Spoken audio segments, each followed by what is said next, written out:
میں اپنی جوان اور بیوہ بہو کے ساتھ رہتی تھی۔ میرا اکلوتا بیٹا تھا جو کچھ عرصہ پہلے مر چکا تھا۔ احمر کے جانے کے بعد ہمارا گھر بالکل ویران ہو گیا تھا۔ ہر خوشی، ہر سکھ نے ہم سے کنارہ کشی اختیار کر لی تھی۔ اب میں تھی اور میری جوان بیوہ بہو۔ میری بہو بہت ہی اچھی اور نیک تھی، پھر بھی نہ جانے اس پر میرے رب نے اتنی بڑی آزمائش کیوں نازل کر دی کہ وہ جوانی میں ہی بیوہ ہو گئی۔ میری بہو ہر لحاظ سے ہیرا تھی، مگر کہتے ہیں نا چاند میں بھی داغ ہوتا ہے، تو یوں ہی سمجھ لیں کہ میری بہو بھی مجھے کبھی کبھار چونکا دیتی تھی۔ میری بہو کو راز رکھنے کی عادت تھی، وہ مجھ سے بھی کھل کر شیئر نہیں کرتی تھی۔ وہ گھر سے باہر جاتی تو اپنے کمرے کو تالا لگا کر جاتی تھی، کمرے سے باہر نکلتی تو الماری کو تالا لگا دیتی۔ مجھے بڑا تجسس ہوتا کہ آخر میری بہو کی الماری میں ایسا کیا ہے جو مجھ سے چھپا چھپا کر رکھتی ہے۔ ایک دن میری بہو سمرین کچن میں کام کر رہی تھی، جب میں اپنے تجسس کے ہاتھوں مجبور ہو کر اس سے چھپ کر اس کے کمرے میں داخل ہو گئی تھی۔ میں سمرین کی الماری کو ٹٹولتی ہوئی نگاہوں سے دیکھ رہی تھی۔ میری حیرت کی انتہا نہ رہی جب مجھے الماری سے کسی کے سانس لینے کی آواز آئی۔ میں بدک کر پیچھے ہٹی تھی۔ اتنی دیر میں سمرین اپنے کمرے میں داخل ہو چکی تھی۔ میں ایک دم سے شرمندہ ہو گئی تھی۔ وہ میرے پاس آ کر بولی، امی جی آپ کو کیا چاہیے؟ میں نے ڈرتے ڈرتے کہا، سمرین تمہاری الماری سے کسی کے سانس لینے کی آواز آ رہی ہے۔ سمرین ہنس دی تھی۔ وہ بولی، امی جی آپ نے امی احمر کی موت کے بعد سے بہت عجیب عجیب حرکتیں شروع کر دی ہیں، آئیے میں آپ کو آرام کی گولی کھلا دوں۔ میں نے اٹل انداز میں کہا، نہیں سمرین میں عجیب حرکتیں نہیں کرتی، تم الماری کو کان لگا کر سنو، کوئی سانس لے رہا ہے، ابھی مجھے یہ الماری کھول کر دکھاؤ۔ اب سمرین نے سپاٹ چہرے کے ساتھ مجھے دیکھ کر کہا، امی جی اگر میں الماری کھول کر آپ کو دکھا دوں اور الماری میں سے کوئی نہ نکلا تو آپ جانتی ہیں میں کیا کروں گی؟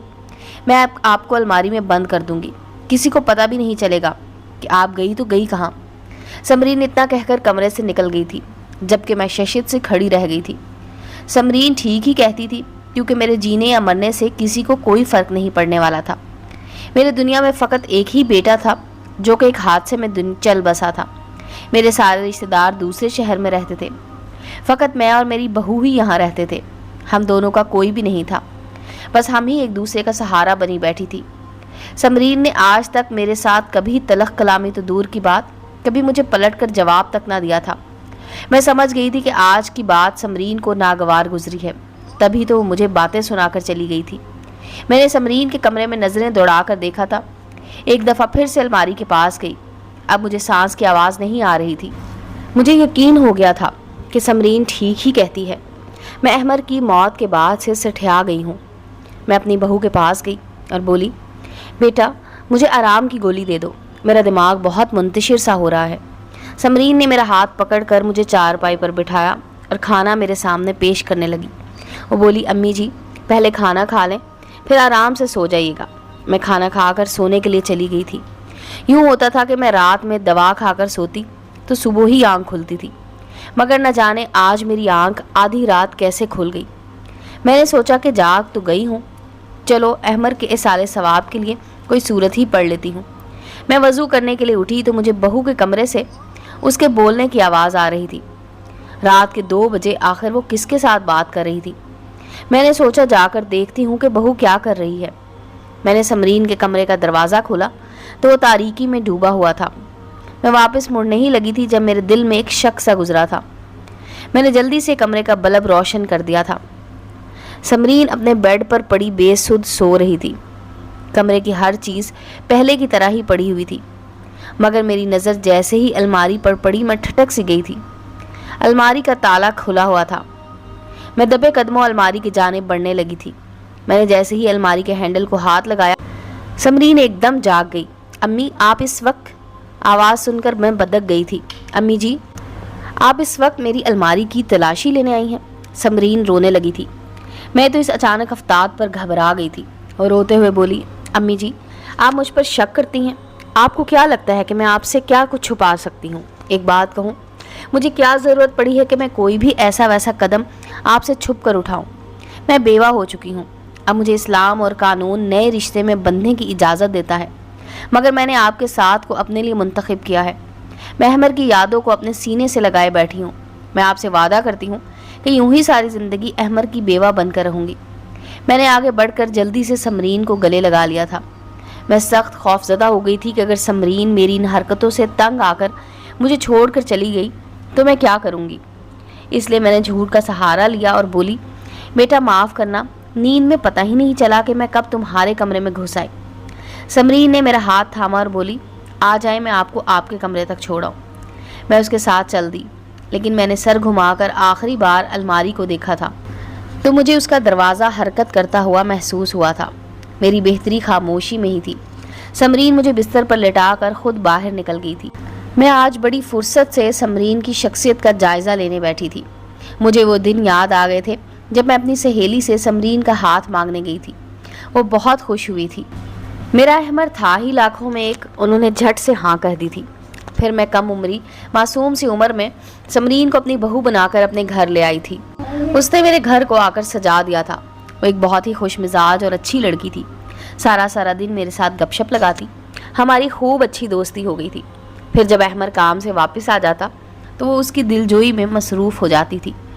احمر اور سمرین ایک دوسرے کے ساتھ بہت زیادہ خوش تھے، لیکن پھر نہ جانے کیا ہوا کہ احمر اور سمرین کی آپس میں لڑائیاں شروع ہو گئی تھی۔ شادی کے مہینہ ہی ہوا تھا، سمرین کے اندر کی نازک سی لڑکی مر گئی تھی۔ اب وہ ہر وقت پریشانی میں ڈوبی رہتی تھی۔ سارا دن فون کان کو لگا کر پھرتی تھی۔ مجھ سے تو اسے بات کرنے کی بھی فرصت نہیں رہی تھی۔ میں نے ایک دو بار سمرین کو ٹوکا بھی کہ وہ کیا ہر وقت فون کان کو لگائے پھرتی ہے۔ اس دن سمرین پھٹ پڑی تھی اور میرے گلے لگ کر رونے لگی تھی۔ وہ بولی تھی، امی جی، میرے سارے کام بگڑ گئے ہیں، میرے اندر کی خوشی بھی مر گئی ہے، آپ دعا کریں کہ سب کچھ پہلے جیسا ہو جائے، احمر میری طرف سے اپنا دل صاف کر لیں۔ میں نے سمرین کو کریدنے کی بہت کوشش کی تھی، مگر وہ اپنے منہ سے ایک لفظ نہ بولی تھی۔ میں نے خود ہی احمر سے بات کرنے کی ٹھانی تھی۔ میں نے احمر کو سمجھایا تھا کہ تم دونوں ایک دوسرے کے ساتھ سمجھوتا کر لو، ایک دوسرے کی خاطر تھوڑا سا جھک جاؤ تو زندگی جنت بن جائے گی۔ مگر احمر کے جواب نے مجھے پریشان کر دیا تھا۔ وہ بولا، امی جب ایک رشتے میں شک کی دراڑ پڑ جائے تو پھر وہ پہلے جیسا کبھی بھی نہیں ہوتا۔ میں پوچھتی رہی کہ تم آخر کیوں ایسا کہہ رہے ہو، کیوں سمرین پر شک، مگر وہ کچھ نہ بولا تھا۔ اب آئے دن سمرین اور احمر کی لڑائی جھگڑے کی آواز کمرے سے باہر آتی رہتی تھی۔ احمر بار بار شک کا لفظ استعمال کر کے مجھے پریشان کر دیتا تھا۔ میں نے سمرین سے بھی بات کی تھی۔ میں بولی، سمرین بیٹا، تم اپنا موبائل کم استعمال کیا کرو، ہو سکتا ہے احمر تم پر اسی وجہ سے شک کرتا ہو۔ وہ ہنس کر بولی، جی امی، آپ بالکل درست تھیں، احمر کی آنکھوں میں میرا یہ فون ہی کھٹکتا ہے۔ میں اپنی آنکھوں سے اپنے گھر کا سکون برباد ہوتے ہوئے دیکھتی رہی تھی، مگر میں کچھ بھی کرنے کے قابل نہیں تھی۔ یوں ہی ہر روز لڑائی جھگڑا ہوتا رہتا تھا۔ ایک دن احمد نے طیش میں آ کر میری بہو سمرین کا موبائل توڑ دیا تھا۔ فون ٹوٹتے ہی ہمارے گھر میں سکون کی ہوا چل پڑی تھی۔ سمرین جھک گئی تھی، احمد سنبھل گیا تھا۔ پھر کچھ دن کی ناراضگی کے بعد دونوں نے آپس میں صلح کر لی تھی۔ یوں ایک بار پھر سے ہمارے گھر کا امن لوٹ آیا تھا۔ اب سمرین اور احمد اکٹھے بیٹھ کر خوب گپ شپ لگاتے تھے، ہنسی مذاق کرتے تھے۔ پھر نہ جانے کس کی نظر لگی کہ میرا گھر ایسا اجڑا کہ وہ دوبارہ بس ہی نہ پایا تھا۔ احمد بازار اپنے کام سے گیا، مگر وہ کبھی واپس نہ لوٹا، بلکہ اس کی لاش ہی واپس آئی تھی۔ اب میں اور سمرین ایک دوسرے کے گلے لگ کر سارا دن روتی رہتی تھی۔ یوں ہم ایک دوسرے کا سہارا بن گئی تھی۔ سمرین بہت اداس رہتی تھی، اجڑی سی پھرتی رہتی تھی۔ اس نے بہت بڑا عرصہ سوگ میں گزارا تھا، لیکن اب وہ جی اٹھی تھی۔ وہ ہنستی تھی، کھیلتی تھی، شوخ رنگ پہن کر یہاں وہاں اڑتی پھرتی تھی۔ اس کی طرف دیکھ کر یہی خیال آتا تھا کہ بیوی تو شوہر کی موت کو بھلا دیتی ہے، مگر ماں اپنے جوان بیٹی کی میت بھول نہیں پاتی، یہاں تک کہ ماں کی خود میت بھی اٹھ جاتی ہے۔ لیکن میرے لیے یہی غنیمت تھا کہ وہ میرا خیال رکھتی تھی، میرے بچے کے سارے ثواب کے لیے قرآن پاک کی تلاوت کرتی تھی۔ جب سمرین کی عدت پوری ہو گئی تو اس کے والدین اسے اپنے ساتھ لے جانے کے لیے آئے تھے، مگر اس نے یہ کہہ کر انکار کر دیا کہ احمر کی والدہ میری بھی ماں جیسی ہیں، میں ان کو تنہا چھوڑ کر کہیں نہیں جاؤں گی۔ سمرین کی اس محبت نے مجھے اپنا بنا لیا تھا۔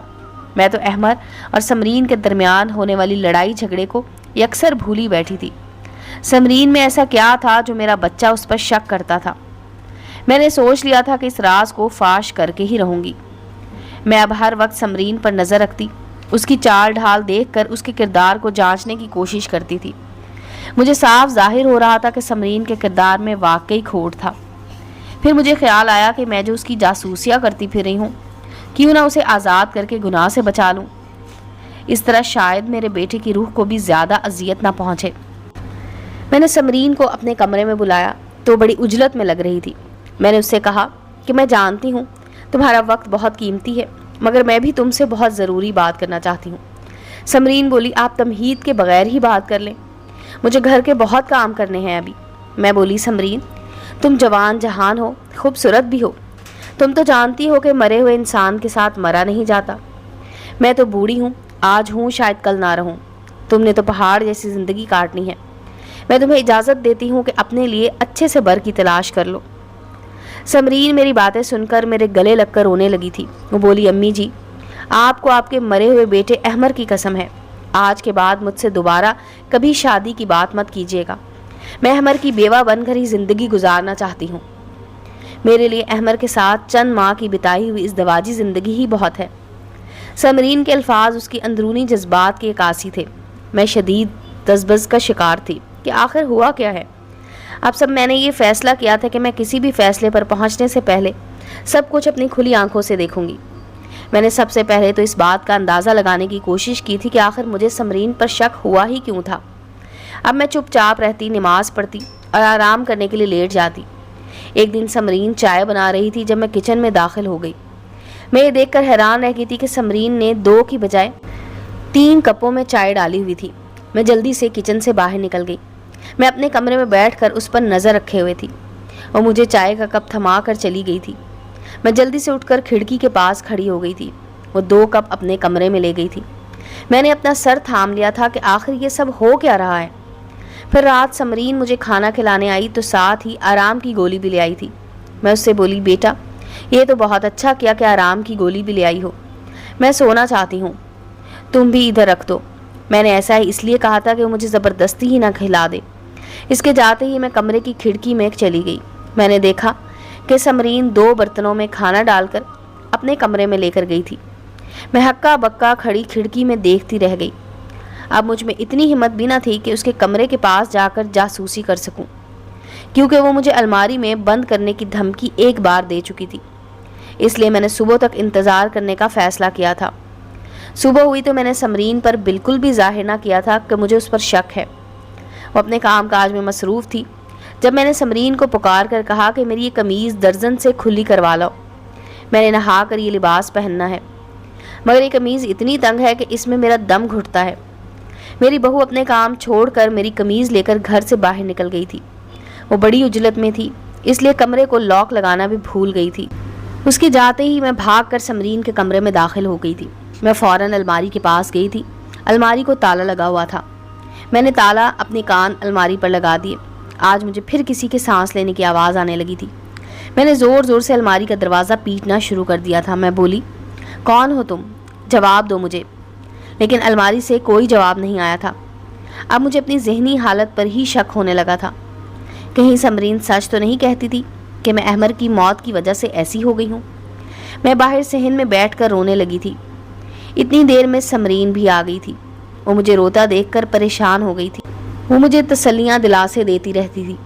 پھر اس نے میرے سر میں تیل لگایا، میرے کپڑے استری کر کے مجھے نہانے کے لیے بھیج دیا تھا۔ آج میں نے دل میں تہیہ کر لیا تھا کہ میں آج کے بعد کبھی بھی سمرین پر شک نہیں کروں گی۔ وہ تو میرا سہارا تھی، اس نے تو مجھے اب تک سنبھالا ہوا تھا۔ شام ہوئی تو میں نے سمرین کو اپنے کمرے کی جانب کھانا لے جاتے ہوئے دیکھا تھا۔ پھر وہ جلد ہی باہر نکل آئی تھی۔ پھر مجھے بولی، امی جی آج ہم مل کر کھانا کھائیں گے۔ میں مسکرا نہ سکی تھی۔ اگر وہ میرے ساتھ کھانا چاہتی تھی تو پھر کمرے میں کھانا کسے دے کر آئی تھی؟ میں سالن والی کٹوریاں صحن میں لے گئی اور سمرین کو باقی چیزیں لانے کو کہا۔ سمرین مجھے ہر رات جو آرام والی گولی کھلاتی تھی وہ میں نے جلدی سے اس کی کٹوری میں ڈال دی تھی۔ ہم دونوں نے بڑے آرام سے کھانا کھایا تھا۔ کھانا کھاتے ہی سمرین کو نیند آنے لگی تھی۔ وہ سونے کے لیے لیٹ گئی تھی۔ میں آرام سے اٹھ کر اس کے کمرے میں گئی۔ میں نے بلب روشن کر لیا تھا۔ سمرین بے سود سو رہی تھی۔ میں جلدی سے الماری کی جانب بڑھی تھی۔ الماری کو تالا لگا ہوا تھا۔ میں نے اپنا ماتھا پیٹ لیا تھا۔ میں نے جلدی سے چابی کی تلاش شروع کر دی تھی۔ یہاں وہاں ڈھونڈ رہی تھی لیکن مجھے کامیابی نہیں ہوئی تھی۔ میں مایوس ہو کر لوٹنے ہی لگی تھی جب میری نظر سمرین کے تکیے پر پڑی۔ میں نے جلدی سے جا کر اس کا تکیہ اٹھا دیا تھا۔ نیچے سے مجھے چابی مل گئی تھی۔ میں نے کپ کپاتے ہاتھوں سے دروازہ کھولا تھا۔ سامنے کا منظر دیکھ کر تو میں دنگ ہی رہ گئی تھی۔ وہ کوئی الماری نہیں تھی، بلکہ الماری کے دروازے کے پیچھے ایک پورا خفیہ کمرہ تھا جو اس وقت تاریکی میں ڈوبا ہوا تھا۔ میں ڈرتے ڈرتے آگے بڑھتی رہی تھی۔ میں نے دیوار ٹٹول کر خفیہ کمرے کا بلب روشن کیا تو سامنے کا منظر دیکھ کر ایسا لگا جیسے میرا دل پھٹ جائے گا۔ اس کمرے میں کوئی اور نہیں بلکہ میرا احمر لیٹا ہوا تھا، کمزور سا احمر، گرد سے اٹا ہوا میرا احمر۔ میں فوراً اس کے پاس بھاگ کر گئی تھی۔ وہ نیم غنودگی کی حالت میں تھا، اس کا جسم بالکل ہی بے جان پڑا ہوا تھا۔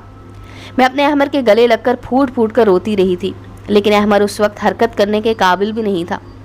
شاید سمرین اسے وہی گولیاں کھلاتی تھی جو مجھے کھلاتی تھی۔ میں نے احمر کا سر اپنی گود میں رکھ لیا تھا۔